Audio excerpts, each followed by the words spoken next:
Hello అండి. తెలుగు శ్రోతలందరికీ నమస్కారం. మన అలనాటి కథలు ఎవర్ గ్రీన్ స్టోరీస్ ఛానల్‌కి మీ అందరికీ స్వాగతం.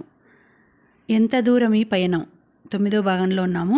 ముందు భాగంలో మాలిని సుబ్బారావుకి ఏమవుతుందో, సుబ్బారావుకి మాలినికి మధ్య ఉన్న సంబంధం ఏమిటో దుర్గమ్మ ఇచ్చిన ఉత్తరంలో అన్ని వివరంగా రాసి ఉంటుంది. అదంతా దుర్గమ్మ కావాలనే కల్పించిందని అనసూయమ్మ సీతతో చెప్తుంది. ఆ ఉత్తరాన్ని బయట పెట్టొద్దని చెప్తుంది. సీత ఆ విషయాన్ని సుబ్బారావుకి తెలియపరచకుండా తన పెట్టెలో అడుక్కు పెట్టేస్తుంది ఉత్తరాన్ని.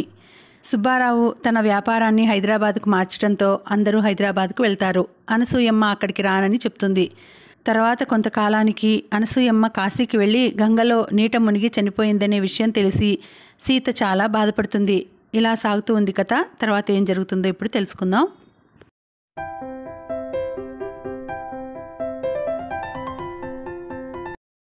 తల్లి చెయ్యి ఆసరాగా అందుతున్నంతసేపు నడక నేర్చిన బిడ్డ కూడా తప్పటడుగులే వేస్తుంది. ఆ చేతికి ఏమాత్రం దూరమైనా తను పడిపోతుందనే భయంతో కానీ ఆ ఆసరా లేదని తెలిసినాడు ఆ బిడ్డ కాళ్ళకి బలం, ముందుకు స్వయంగా అడుగు వేయగల ధైర్యం వాటంతట అవే వస్తాయి. ఇటు తనని అభిమానించే అనసూయమ్మ, అటు తన మనసును అంతో ఇంతో అర్థం చేసుకోగల చిన్న కూతురు రాజ్యలక్ష్మి ఇద్దరూ దూరం కావడంతో సీత తడబడే అడుగులతో అటూ ఇటూ ఊగిసలాడుతూ హైదరాబాద్ నగరంలో తన నడకం తానే నేర్చుకుంది. నిజానికి ఇది ఆమె చొరవతో ప్రయత్నంతో మాత్రమే జరిగిన పని కాదు. ఆ పట్టణ వాతావరణం, చుట్టుపక్కల ఇళ్లల్లో ఉండే ఇల్లాళ్ళ కలివిడితనం ఆమెని ఇంటి 4 గోడల మధ్య నుంచి బయటికి లాగిపడేశాయి. ఒకసారి ఇంట్లోంచి కాలు కదిపి బయట ప్రపంచంలో అడుగుపెట్టిన సీత తనలా చదువు సంధ్యలు లేని సాధారణ గృహిణులు కూడా ఎంతో స్వేచ్ఛగా నగరంలో తిరుగులాడుతూ నిర్భయంగా తమ పనులు తాము చేసుకుపోతుండడం చూసింది. అటువంటి ఆడవాళ్ళని చూసేసరికి దశాబ్దాల తరబడిగా ఆమెలో పేరుకుపోయిన పిరికితనం దానంతటా అదే కరిగి పలచబడింది. ఇంకో విధంగా చెప్పాలంటే ఇంటిలో ఏర్పడ్డ అశాంతిపూరిత వాతావరణమే సీత వీధిన పడ్డానికి ప్రధాన కారణంగా చెప్పవచ్చు. ఇరుగు పొరుగు ఇల్లాళ్లతో బయటికి పోయి కాస్తసేపు గడిపి వచ్చినప్పుడు ఆమె మనసు తేలికగా ఉండేది. ఏదో తనకి తెలియని కొత్త లోకంలోకి పోయి కొత్త వింతలు చూసి కొత్త సంగతులు నేర్చుకుని వచ్చినట్లు తృప్తిగా ఉండేది. కళా సంస్కృతులకి నిలయమైన ఆ మహానగరంలో ప్రతిరోజు ఎన్నో చోట్ల రకరకాల సాంస్కృతిక కార్యక్రమాలు, సభలు, సమావేశాలు జరుగుతుండేవి. అటువంటి వాటికి ఇరుగు పొరుగు ఇల్లాలతో కలిసి వెళ్ళి వస్తుండేది సీత.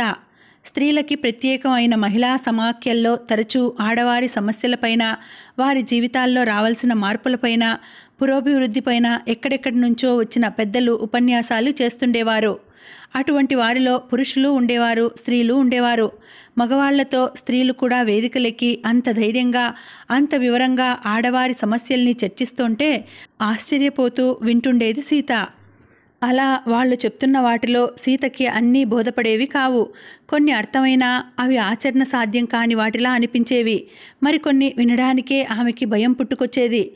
వారి ఉపన్యాసాలకి ఆమె ప్రతిస్పందన ఎలా ఉన్నా అటువంటి సమావేశాలు ఉన్నాయంటే వెళ్ళడానికే ఆమె మనసు ఉత్సాహపడేది. దానికి అనుకూలంగా ప్రక్క వీధిలో ఉండే భారతి, పద్మ అనే గృహిణులు ఆమెతో స్నేహంగా ఉంటూ కలుపుగోలుతనంతో మాట్లాడుతూ ఆమెలో గల జంకు గొంకుల్ని పోగొట్టే ప్రయత్నాలు చేస్తుండేవారు. ఆమెని తమతో తీసుకుపోయి రకరకాల మహిళా సమాజాల్లోని స్త్రీలతో పరిచయం చేసేవారు. అటువంటి సమయాల్లో ఆ సమాజపు నిర్వాహకులు సీతని తమ సంస్థలో మెంబరుగా చేరమని కోరుతుండేవారు. మనిషి చేసే ప్రతి పని వెనుక అంతో ఇంతో స్వార్థం ఉండకుండా పోదు అంటారు. సీత సుబ్బారావు వంటి డబ్బుగల ఆసామి భార్య కాకుండా ఉంటే వారి మాటలు వేరుగా ఇంకొక విధంగా ఉండి ఉన్నా ఆశ్చర్యపోనవసరం లేదు. వారికి వాళ్ళ సమాజంలో సీత మెంబరు కావడం కన్నా భార్య మెంబరైన కారణంగా సుబ్బారావు నుంచి పొందగలిగే విరాళాలు, చందాలు విలువైనవి. కారణం ఏదైనా జరిగిన పని మంచిదైతే మంచి ఫలితాన్నే ఇస్తుంది. హైదరాబాద్ నివాసం సీత జీవిత పరిధిని పెంచింది. అప్పుడు ఆమె ఎదుర్కొంటున్న వ్యక్తిగత సమస్యల్లో ఆమె ఇంకా ఆ మాత్రం మనిషిగా తిరగగలుగుతోంది అంటే ఆమె జీవనశైలిలో వచ్చిన మార్పే కారణం అని చెప్పవలసి ఉంటుంది. ఆ రోజు మహిళా సభ్యుదయ సంఘం వారి వార్షికోత్సవం. స్త్రీల సమస్యలపైన, నేటి సమాజంలో ఆమె ఎదుర్కొంటున్న రకరకాల ఒత్తిడులపైన, సంఘంలో స్త్రీపైన జరుగుతున్న దౌర్జన్య చర్యలపైన, ఆచరణలోకి రాని ప్రభుత్వ స్త్రీ సంక్షేమ పథకాలపైన ఎందరో నిష్ణాతులైన వక్తలు ఆ రోజు సభలో మాట్లాడబోతున్నారు. ఆహ్వాన పత్రం అందుకున్న దగ్గర నుంచి ఆ రోజు కోసం ఆత్రంగా ఎదురు చూస్తోంది సీత. చివరికి ఆమె అంతగా ఎదురు చూసిన రోజు రానే వచ్చింది. సాధారణంగా ఇంట్లోంచి బయటికి ఎక్కడికి వెళ్ళినా సీత ఒంటరిగా పోదు. ఎక్కడికి వెళ్ళినా తను, భారతి, పద్మ ముగ్గురు కలిసే వెళ్తుంటారు. వారితో కలిసి వెళ్లడంలో సీతకి ఒక సదుపాయం ఉంది. వాళ్ళు ఆ ఊళ్ళో చాలా కాలంగా నివాసం ఏర్పరచుకొని ఉన్నవాళ్ళు. ఏది ఎక్కడ ఉందో అక్కడికి చేరుకోవడానికి ఏ దారి బాగుంటుందో అదంతా వారికి కొట్టిన పిండి. ఇక వారి విషయానికొస్తే సీతతో కలిసి వెళ్తే బస్సుల కోసం, ఆటోల కోసం పడిగాపులు పడుతూ ఎదురు చూడనవసరం లేకుండా హాయిగా కారులో వెళ్ళి కారులో తిరిగి రావచ్చు. ఆ రోజు కూడా ముగ్గురు కలిసే వెళ్ళాలనుకున్నారు. కానీ తీరా బయలుదేరబోయేసరికి సీత ఇంటికి పాతపట్నంలో తెలిసిన వాళ్ళు పలకరించిపోవడానికి వచ్చారు. వాళ్ళకి అతిథి సత్కారాలు అవి చేసి వారిని అంపకం పెట్టేసరికి ఎంత లేదన్నా గంటకి పైగానే పడుతుంది. పద్మ, భారతి ఆనాటి ఉత్సవ కమిటీ మెంబర్లుగా ఉన్నారు. సభా కార్యక్రమాలు మొదలు కావడానికి కాస్త ముందుగా వాళ్ళు అక్కడ ఉండవలసిన అవసరం ఉంది. మీరు వెళ్ళండి, నేను తర్వాత వస్తాను అంది సీత. ఆలస్యం అయిందని రావడం మానేయకండే, ఈరోజు సుందరమ్మ గారి ఉపన్యాసం ఉంది, మీరు తప్పక వినాలి అన్నారు వాళ్ళు. వచ్చిన అతిథుల్ని పంపి సీత ఇంటి నుంచి బయలుదేరేసరికి రమారమి 2 గంటలకి పైగానే అయ్యింది. ఆమె సభకి వెళ్ళేసరికి చాలామంది ఉపన్యాసాలు అప్పటికే అయిపోయినట్లు ఉంది. అప్పుడు ఒక నడివయస్సు ఆవిడ మైకు ముందు నిలబడి పురుషాధిక్యం గల హిందూ సమాజంలో తల్లి గర్భంలోంచి భూమి మీద పడింది లగాయతు స్త్రీకి జరుగుతున్న అన్యాయాల గురించి ఆవేశంతో అనర్గళంగా ఉపన్యసిస్తోంది. ఆడపిల్ల భూమి మీద పడ్డప్పటి నుంచి ఇటు కన్న తల్లిదండ్రులు, అటు సంఘము అయ్యో ఆడపిల్ల అనే చులకన భావంతో చూస్తారు. అవసరం లేని ఏదో వస్తువు ఇంట్లోకి వచ్చి పడ్డట్లు ఏ పాటి ప్రాధాన్యమూ ఇవ్వకుండా చూస్తారు ఆడపిల్ల పుట్టుకను. ఈనాటి నవనాగరిక స్వార్థపూరిత సమాజంలో కుటుంబ వ్యవస్థ ఇంకా ఈ పాటిగా ఉంది అంటే దానికి కారణం స్త్రీ, ఆమె సహనం, ఆమె సేవా తత్పరత, ఆమె నిస్వార్థ పరిశ్రమ అన్న సంగతి కాస్త బుద్ధితో ఆలోచించగల వారికి ఎవరికైనా సులువుగానే తెలుస్తుంది. కానీ తను ఇంత కష్టపడి ఎంతో సహనంతో స్వార్థ త్యాగంతో నిలుపుకొస్తున్న ఈ కుటుంబ వ్యవస్థలో ఆమెకు ఉండే స్థానం మాత్రం పురుషుడి తర్వాతనే. ఈ విధంగా తనపై ఆధిక్యం పొందే పురుషుడు విద్యావంతుడే కానక్కర్లేదు, ఆర్జనపరుడే కానక్కర్లేదు, ధనవంతుడు, బలవంతుడు, గుణవంతుడు కానవసరం లేదు. అతడు ఎలాంటి వాడైనా సరే, ఎంత అధముడైనా సరే అతడు పురుషుడు. ఆ గుర్తింపు ఒక్కటే చాలు ఇంటా బయట అతన్ని అధికుణ్ణి చేసి నిలబెడుతుంది. అతడి కన్నా మించిన ఎన్నో అర్హతలు ఉన్న స్త్రీ కేవలం ఆమె స్త్రీగా పుట్టిన కారణంగా అతడి అడుగులకు మడుగులొత్తుతూ అతడి అధికారానికి, అహంకారానికి తల ఒగ్గుతూ పడి ఉండవలసి వస్తోంది. పురుషాధిక్యం అనే ఈ కలుష బీజాన్ని కన్న తల్లి తను ఒక స్త్రీ అయినప్పటికీ ఉగ్గుపాలతో రంగరించి కొడుకు మనసులో నాటుతుంది. అదే తల్లి ఆడపిల్ల దగ్గరికి వచ్చేసరికి అనుకోతో వినయ విధేయతలతో ఉండాలని కట్టడి చేస్తూ ఆడపిల్లలు తమ తోడబుట్టిన మగ సంతతి కన్నా అల్పులనే భావాన్ని ఆ చిన్న వయసు నుంచే కలుగజేసి వారి మానసిక ఎదుగుదలకు, ఆత్మగౌరవానికి అక్కడి నుంచే అడ్డుకట్టలు వేయడం జరుగుతూ ఉంటుంది. ఒకవేళ ఆ పరిస్థితుల నుంచి బయటపడడానికి ఆడది చట్టాన్ని ఆధారం చేసుకుని విడాకులు పొంది భర్త నుంచి వేరుపడితే అటువంటి స్త్రీని సంఘంలో పురుషులే కాక సాటి స్త్రీలు కూడా చులకనగా చూసి మానసికంగా ఆమెని చిత్రహింసకి గురి చేస్తుంటారు. ఒక వివాహిత స్త్రీ తన ప్రమేయం ఏమీ లేని పరిస్థితుల్లో అత్యాచారానికి గురి అయితే, దుండుగులు ఆమెను అమానుషంగా చెరబడితే ఆమెని సహజంగా స్వీకరించడానికి భర్త ముందుకు రాడు. ఒకవేళ తన ఔదార్యం, విశాల హృదయం లోకానికి చూపుకోవడానికి దగ్గరికి చేరదీసినా జరిగిన సంఘటనని ఏదో రూపాన అడుగడుగునా ఆమెకి గుర్తు చేస్తూ మానసికంగా ఆమెని యాతనకి గురి చేస్తుంటాడు. ఈ విధంగా చెప్పుకుపోవాలంటే ఆడది ఈ సమాజంలో ఎన్నో విధాలుగా అడుగడుగునా వంచనకి గురి అవుతోంది. దీని నుంచి బయటపడందే ఆమెకి మోక్షం లేదు. స్త్రీలు తమ సమస్యల్ని ఎక్కడి నుంచో ఎవరో వచ్చి పరిష్కరిస్తారనుకొని ఎదురు చూస్తూ కూర్చుంటే వారి పరిస్థితుల్లో యుగాలు గడుస్తున్నా మార్పు రాదు. ఏవో కళ్ళతుడుపు శాసనాలు చేయడం మినహా ప్రభుత్వపరంగా జరిగే మేలు కూడా పెద్దగా ఉండదు. స్త్రీల సమస్యలు నిజంగా తీరాలంటే స్త్రీల ఆలోచన విధానంలో మౌలికమైన మార్పు రావాలి. సాటి స్త్రీని సానుభూతితో చూడడం నేర్చుకోవాలి. సత్పురుషుల సహాయ సహకారాలతో స్త్రీ ఇంటా బయట తమ సమస్యల్ని నివారించుకోవడానికి తానే ధైర్యంగా ముందుకు అడుగు వేయాలి. నిజం చెప్పాలంటే కష్టంలో ఉన్న ఒక స్త్రీని ఆదుకోగలిగేది ఇంకొక స్త్రీ మాత్రమే. ఆమె మాత్రమే సాటి స్త్రీకి మనోధైర్యాన్ని, నైతిక బలాన్ని ఇవ్వగలుగుతుంది. తమ సమస్యల్ని పరిష్కరించుకోవడానికి ఈ తరం స్త్రీలంతా సంఘటిత శక్తిగా ఏర్పడి పోరాటం సాగించగలిగిన నాడు భావితరాల చిత్రకారులు భారత స్త్రీ రూపాన్ని కొత్త కోణంలోంచి చూసి చిత్రిస్తారు. భావి చరిత్రపుటలు ఆమె ఆర్తనాదాలతో కాక ఆమె స్వేచ్ఛాగానాలతో నిండిపోతాయి. అటువంటి సమసమాజం ఒక్క ఆడదానికే కాదు, సర్వమానవాళికి మంచి కాలం. అది సాధించడం కోసమే ఈ పోరాటం. అక్కడికి చేరుకోవడమే మన ధ్యేయం. ఆ గమ్యం ఎక్కడుంది, ఎంత దూరంలో ఉంది, అది తెలుసుకోవడానికైనా ఆడది ముందుకి కాలు కదపాలి, కళ్ళు తెరుచుకు నడవాలి. సీత కన్ను మలపకుండా ఉపన్యాసకురాలి వంక చూస్తోంది. ఒక్క మాట బయటికి పోకుండా ఆమె ఉపన్యాసం అంతా వింటోంది. ఎవరీమే ఎప్పుడో ఎక్కడో చూసిన ముఖంలా ఉంది. ఇంత గొప్ప వక్తని, ఇంతటి స్వతంత్ర భావాలు కల వ్యక్తిని తనెక్కడ చూసి ఉంటుంది? పుట్టి బుద్ధెరిగినప్పటి నుంచి ఇంటి 4 గోడలు దాటని తనకి ఈవిడ వంటి స్త్రీతో పరిచయం కలగడం ఎలా సంభవం? కానీ మనిషి ముఖం, మాటల తీరు, నిలిచిన విధం బాగా పరిచయం ఉన్నట్లే అనిపిస్తోంది. ఎప్పుడో ఎక్కడో ఎంతో కాలం క్రిందట చూసిన మనిషిలా. మనిషిని పోలిన మనిషి, మాటని పోలిన మాట ఉండడం బొత్తిగా అసంభవం కాకపోవచ్చు. ఎన్నోసార్లు పత్రికల్లో, పుస్తకాల్లో అటువంటి సంఘటనలు చర్చించడం జరుగుతూ ఉంటుంది. కానీ అలాగని సమాధానపడి ఊరుకోబుద్ధి కాలేదు సీతకి. తన పక్కగా కూర్చున్న ఇల్లాలి భుజంపైన మెల్లగా తట్టి, ఆ మాట్లాడుతున్న ఆవిడ ఎవరండి అని ప్రశ్నించింది. మీరు ఈ ఊరికి కొత్తగా వచ్చారా అంటూ ఆవిడ సీతని తిరుగు ప్రశ్న వేసింది. అంతే అయి ఉంటుంది. అలా కాకపోతే ఈ ఊళ్ళో సుందరమ్మని తెలియని వాళ్ళు ఎవరుంటారు అనుకుంది ఆవిడ. ఈ వక్త ఎవరో మంచి పేరు ప్రఖ్యాతులున్న వ్యక్తి అయి ఉంటుంది. పెద్ద రచయిత్రో, కవయిత్రో, అధికారంలో ఉన్న పార్టీ మనిషో, లేక సంఘ సంస్కర్తో అయి ఉంటుంది. అందుకే తను ఈవిడ ఎవరు అని ప్రశ్నించేసరికి తన వంక ఆవిడ వింతగా చూస్తూ అలా ప్రశ్నించింది అనుకుంది సీత. అంత గొప్ప వ్యక్తి తెలియనందుకు తన అజ్ఞానానికి తనే సిగ్గుపడింది. ఇటీవల వరకు ఇంటి 4 గోడల మధ్యే నా ప్రపంచం. అంతేనండి.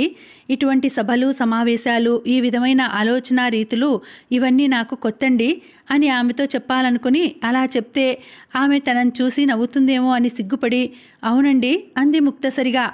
మీరు మనిషంత మనిషి సుందరమ్మ గారిని ఎదురుగా స్టేజ్ మీద చూస్తూ ఆవిడ మాటలు వింటూ కూడా ఈవిడ ఎవరండి అని అడిగినప్పుడే అనుకున్నాను కొత్తగా హైదరాబాద్ వచ్చి ఉంటారని అంటూ. ఎక్కడి నుండి వచ్చారు? ఊళ్ళో ఎక్కడ ఉంటున్నారు? మొగుడేం చేస్తున్నాడు?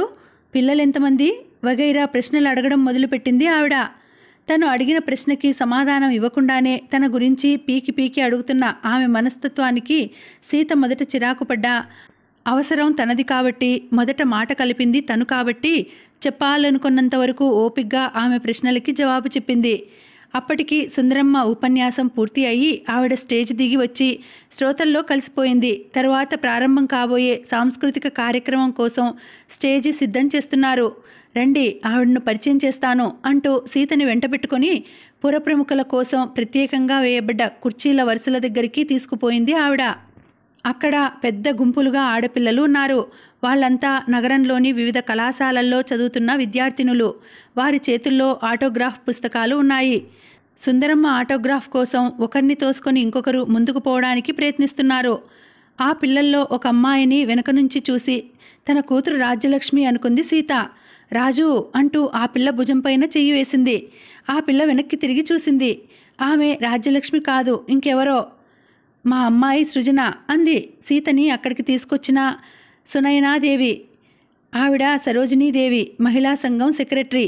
ఆమె గొంతు విని ముందు ఉన్న పిల్లలు పక్కకి తప్పుకొని ఆవిడికి దారి ఇచ్చారు.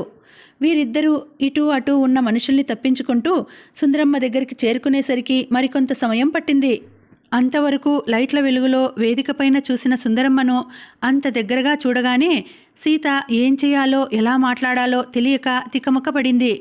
తన పక్కనున్న సునయనాదేవి నమస్కారం అండి సుందరమ్మ గారు అనడంతో తను అప్పుడు చేయవలసిన పని అదే అని తెలుసుకొని 2 చేతులు జోడించి నమస్కారం పెట్టింది. అంత దుమ్మిలో, అంత ఉక్కపోతతో సతమతమవుతూ కూడా ప్రశాంతత చెరగని చిరునవ్వుతో, అలవాటు పడిన ధోరణిలో 2 చేతులు పైకెత్తి ప్రతి నమస్కారం చేసింది సుందరమ్మ. అలా నమస్కారం చేస్తూనే సునయన పక్కగా నిలిచి ఉన్న సీతని చూసింది. క్షణకాలం ఆమె మెదడు జ్ఞాపకాల పొరలని కదిలిస్తూ ఏవేవో అజ్ఞాత సంకేతాలు పంపింది. వాటి రూపురేఖలు ఇవి అని సుందరమ్మ మనసు నిర్ణయించే లోపునే ఈమె సీతాదేవి మన ఊళ్ళో కొత్తగా ప్రారంభించిన Rao and Sahani software company proprietor Subbarao గారి సతీమణి అంటూ సీతని పరిచయం చేసింది సునయన. ఎవరివిడా? తను ఎక్కడో చూసిన మాట మాత్రం వాస్తవం. కానీ ఎక్కడ చూసింది, ఎప్పుడు చూసింది? సీత ఇంకా ఎటూ తేలని ప్రశ్నలతో సతమతమవుతూనే ఉంది. సుశిక్షిత సుందరమ్మ జ్ఞాపకాల నుంచి ముడి సులువుగానే విడిపోయింది.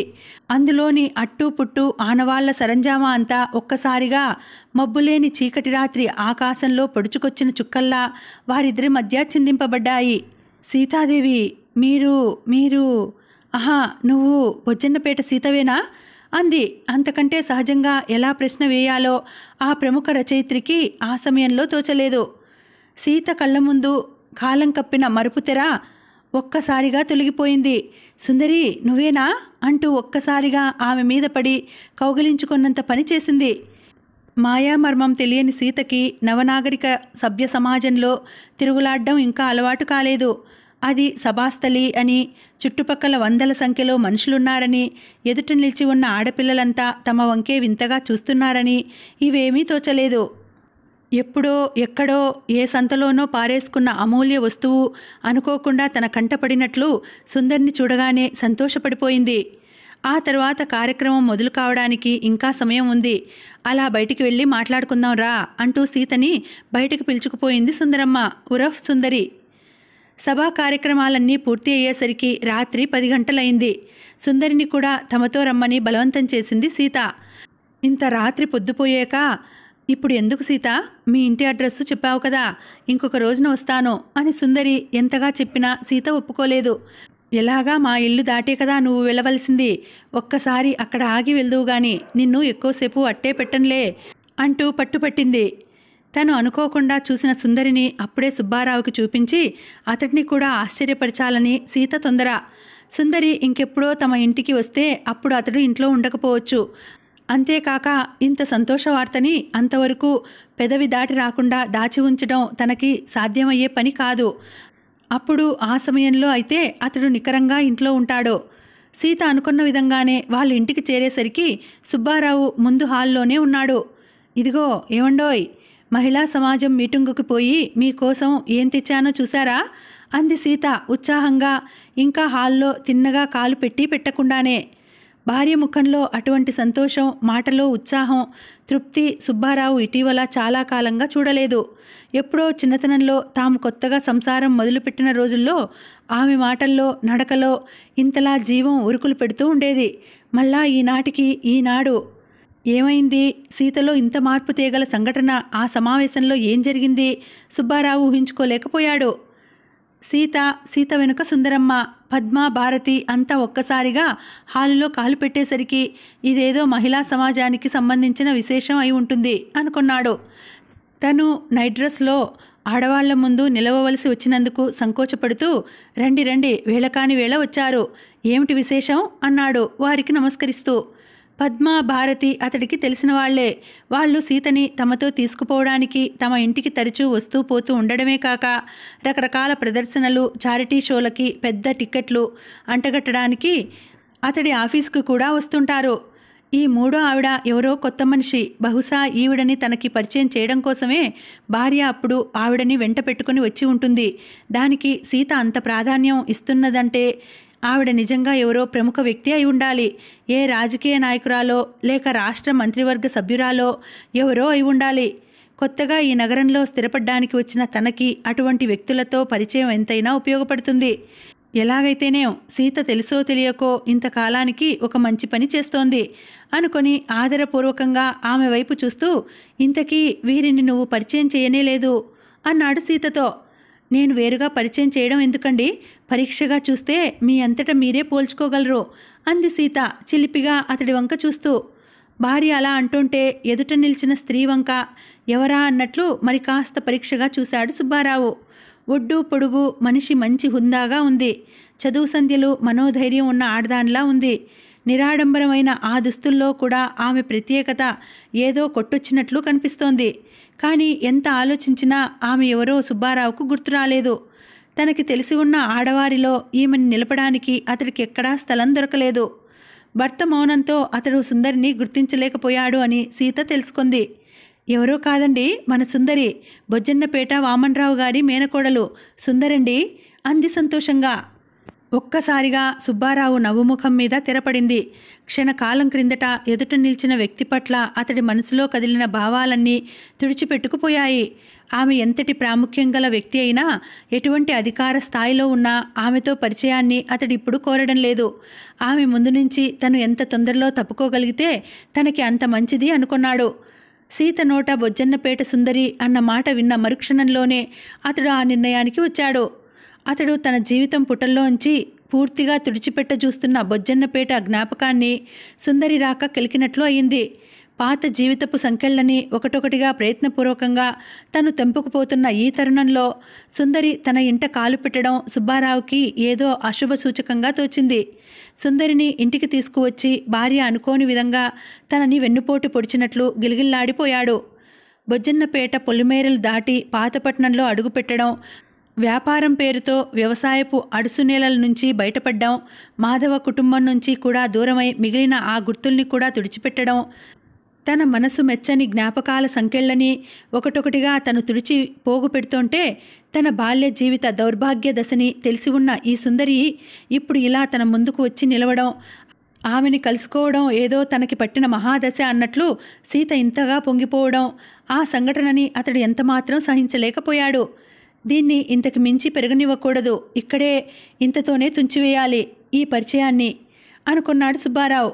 సభ్య ప్రపంచంలో నలుగురి మధ్య తిరిగే మగవాడు, వ్యవహారవేత్త కాబట్టి తన మనసులో చెలరేగుతున్న భావాల్ని సాధ్యమైనంత వరకు ముఖంలో ప్రస్ఫుటం కాకుండా జాగ్రత్తపడి, ఓ మీరా, చాలా కాలం అయిందిగా, పోల్చుకోలేకపోయాను, బాగున్నారా, ఈ ఊళ్ళోనే ఉంటున్నారా అంటూ అంటీ ముట్టనట్లు 4 ప్రశ్నలు వేసి, సీత, నాకు కొంచెం పని ఉంది, మీ స్నేహితురాలికి అతిథి సత్కారాలు అన్నీ చేసి జాగ్రత్తగా పంపు, ఆమె ఎక్కడ ఉంటున్నారో చెప్తే డ్రైవరు ఇంటి దగ్గర దింపి వస్తాడు అంటూ అక్కడ ఉన్న అందరి దగ్గర సెలవు పుచ్చుకుంటున్నట్లు చెయ్యెత్తి నమస్కారం పెట్టి వెన్నుతిరిగి వెళ్ళిపోయాడు అతడు. భర్త ప్రవర్తనకి సీత మనసులో కొద్దిగా బాధపడ్డా ఆ రోజు సుందర్ని కలుసుకోవడం అయింది అన్న సంతోషంలో అది ఆమెని అంతగా కష్టపెట్టలేదు. ఒక చూపుతోనే, ఒక మాటతోనే మనిషిని అంచనా కట్టే తెలివితేటలున్న సుందరి సుబ్బారావుకి తన రాక ఎంతమాత్రం ఇష్టం లేదన్న విషయం వెంటనే గ్రహించింది. ఇప్పుడే కాదు, ఇక ఎప్పటికీ కూడా అతడు తన ఎదుట పడ్డానికి ఇష్టపడడని తెలుసుకుంది. అందుకు ఆమె అతడిని తప్పుపట్టలేదు. ప్రస్తుతం అతడు జీవిస్తున్న ఉన్నత స్థితిలో ఏనాడో బొజ్జన్నపేటలో పరిచయం ఉన్న తన వంటి దాన్ని గుర్తుపెట్టుకొని స్నేహపూర్వకంగా చేయి ముందుకు చాచడం అన్నది అతడికి సాధ్యం కాని పని. మనిషి తనకి అప్రియమైన జ్ఞాపకాల్ని మనసు లోపల పొరల్లో పాతిపెట్టడానికే ప్రయత్నిస్తాడు. వాటిని బయటికి లాగి తనకి తానుగా చూసుకోవడానికి కానీ ఇతరులకు చూపడానికి కానీ ఇష్టపడడు. సీతతో సుబ్బారావుతో ఇద్దరితో తన పరిచయం బొజ్జన్నపేటదే అయినా వారిద్దరి బాల్య స్మృతుల్లో ఉన్న తేడా వల్ల వాటి అనుభూతులు వేరువేరుగా ఉంటాయి. సీతకి బాల్యం అంటే మరుపురాని ఒక మధుర గానం, సుబ్బారావుకు మంచి నిద్రలో వచ్చిన ఒక పాడు కళ. అటువంటప్పుడు అతడి జ్ఞాపకాల్ని కెలికి అతడికి కష్టం కలిగించడం ఎంతమాత్రం న్యాయం కాదు. ఇంకొకసారి ఇటువంటి తెలివిమాలిన పని చేయకూడదు అనుకుంది సుందరి. సుబ్బారావు అటు వెళ్ళగానే, ఇక మేం వెళ్ళొస్తాం అంటూ లేచారు పద్మ, భారతి. ఉండండి, నేను వస్తున్నాను అంది సుందరి. అదేమిటి, నువ్వు అప్పుడే వెళ్ళడమేమిటి, భోజనం చేసి వెళ్దువుగాని అంది సీత లేస్తున్న ఆమెని వారిస్తూ.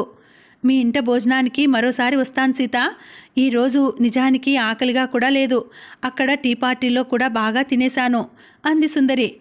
సుందరి ఉంటున్న ఇల్లు అక్కడికి పెద్ద దూరంలో లేదు. నిండా 10 నిమిషాలు గడవకముందే కారు ఒక చిన్న ఇంటి ముందు ఆగింది. పద్మ, భారతి మధ్యదారిలో తమ తమ ఇళ్ల దగ్గర దిగిపోయారు.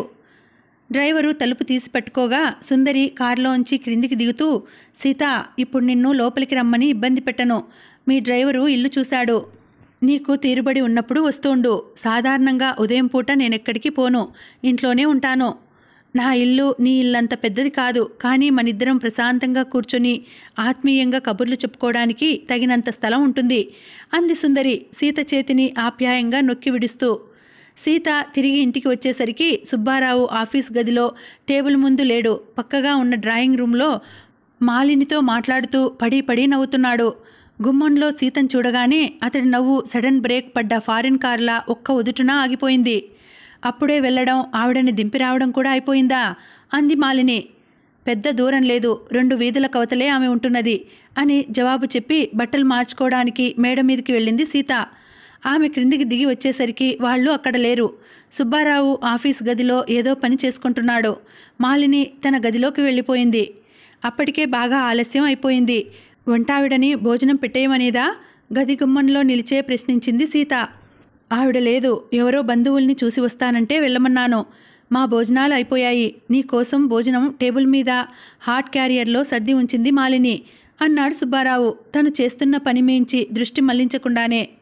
వంటావిడ ఆ రోజు బయటికి వెళ్లే ఆలోచన ఉన్నట్లు తనతో మాట మాత్రంగా అయినా అని ఉండలేదు. ఆమె తరచూ వెళ్ళి వస్తూ ఉండే. బంధువులు కూడా అప్పుడు ఊళ్ళో లేరు. ఏదో మిష పెట్టి మొగుడు కావాలనే ఆమెని పంపి ఉంటాడు అనుకుంది సీత.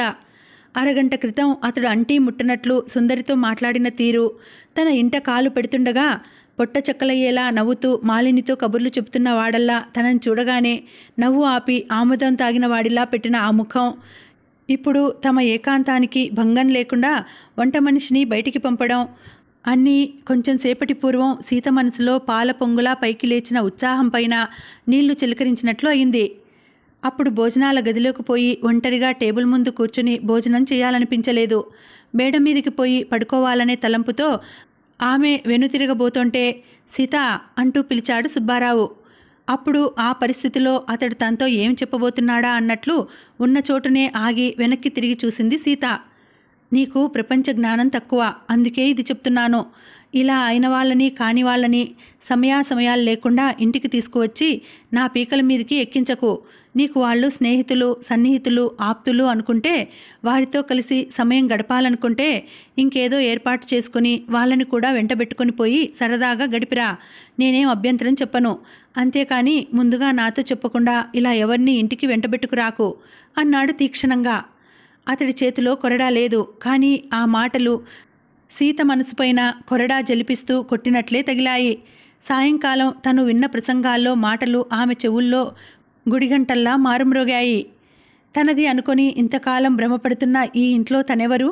ఇల్లాలుగా ఈ ఇంట్లో తనకి ఉన్న స్థానం ఏమిటి?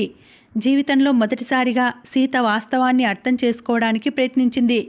అతడు వేళకాని వేళల్లో ఎన్నోసార్లు ఎవరెవరినో స్నేహితులంటూ ఇంటికి తీసుకువచ్చినా వారిని సకల మర్యాదలతో ఆదరిస్తుందే తను. అటువంటి సమయాల్లో తన కష్టనిష్ఠురాలు ఇష్టాయిష్టాల్ని అతడు ఎప్పుడైనా తెలుసుకోవడానికి ప్రయత్నించాడా? ఈనాడు ఎంతో కాలానికి కలుసుకున్న తన స్నేహితురాల్ని ఒక్కసారి ఇంటికి తీసుకువస్తే ఇంత రాద్ధాంతం చేస్తున్నాడు. అంత పెద్ద లెక్చర్ ఇస్తున్నాడు. ఈ ఇల్లు అతడి ఒక్కడిదేనా? ఈ ఇంటిలో తనకి ఏ పాటి హక్కు లేదా? సీతకి జీవితంలో మొదటిసారిగా తన ఇంట్లో తాను పరాయిదానిలా అనిపించింది. సీత తిరిగి సుందర్ని ఎప్పుడూ తన ఇంటికి రమ్మని ఆహ్వానించలేదు. అవకాశం ఉన్నప్పుడల్లా తనే ఆమె ఇంటికి వెళ్ళి వస్తుండేది. మొదటి రోజు ఆమె అన్న మాట నిజం. ఇది వేళ కాదు అని ఆంక్షలు పెట్టడానికి అక్కడ ఎవ్వరూ లేరు. తను ఎంతసేపు ఉన్నా తాము ఏమి మాట్లాడుకున్నా అడిగేవాళ్ళు లేరు. ఒక్కొక్కసారి ఇద్దరు గంటల తరబడి ఇంట్లోనే కూర్చొని కబుర్లు చెప్పుకుంటుండేవారు. మరొకసారి ఎండ కాస్త చల్లబడ్డా అలా బయటికి పోయి కాలు జాడించి వస్తుండేవారు. ఎంత చెప్పుకున్నా తరగని కబుర్లు వారిద్దరి మధ్య నూతిలో జలంలా ఊరుతుండేవి.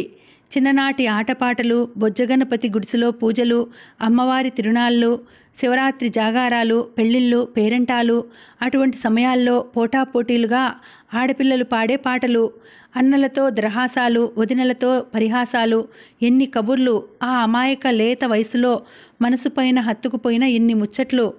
అన్ని ముచ్చట్ల మధ్యన అప్పుడప్పుడు ఇద్దరి మనసుల్లో ముళ్ళులా గుచ్చుకునేది మాధవుడి జ్ఞాపకం. ఆ రోజుల గురించి, అతడి గురించి మాట్లాడుతుంటే ఆ బాధలోని ఎన్నో తీయని స్మృతులు ఇద్దరి మనసుల్ని తాకి ఒక విధమైన సంతోషాన్ని కలుగజేసేవి. ఒకరోజు ఇటువంటి మాటల సందర్భంలోనే సీత వైవాహిక జీవిత వివరాలు అడిగి తెలుసుకుంది సుందరి. సీత తన గురించి చెప్పింది. ఇల్లరికం పోయిన తన కొడుకు గురించి చెప్పింది. మాజీ జమీందార్ల కోడలైన తన పెద్ద కూతురు గురించి చెప్పింది. ఆ దివాణం 4 గోడల మధ్య భూస్థాపితం అయిపోయిన ఆమె చదువు గురించి చెప్పింది. పిల్లిలాంటి తన చిన్న కూతురు పులిలా గర్జించి తండ్రితో పోట్లాడి ఇల్లు వదిలిన సంగతి చెప్పింది. అందరి గురించి అన్ని విషయాలు చెప్పి చివరగా మాలిని తమ ఇంట్లో ప్రవేశించిన విధం, రమారమి, తమ కుటుంబంలో ఒక వ్యక్తిగా మారిన పరిస్థితులు చెప్పింది. కానీ దుర్గమ్మ రాసిన ఉత్తరం గురించి చెప్పవలసి వచ్చేసరికి అనసూయమ్మ ఇచ్చిన సలహా ఆమె నోటికి తాళం వేసింది. సుందరి తన స్నేహితురాలే, ఆత్మీయురాలే, కానీ ఆ ఉత్తరం గురించి చెప్పవలసిన అవసరం ఇప్పుడు లేదు.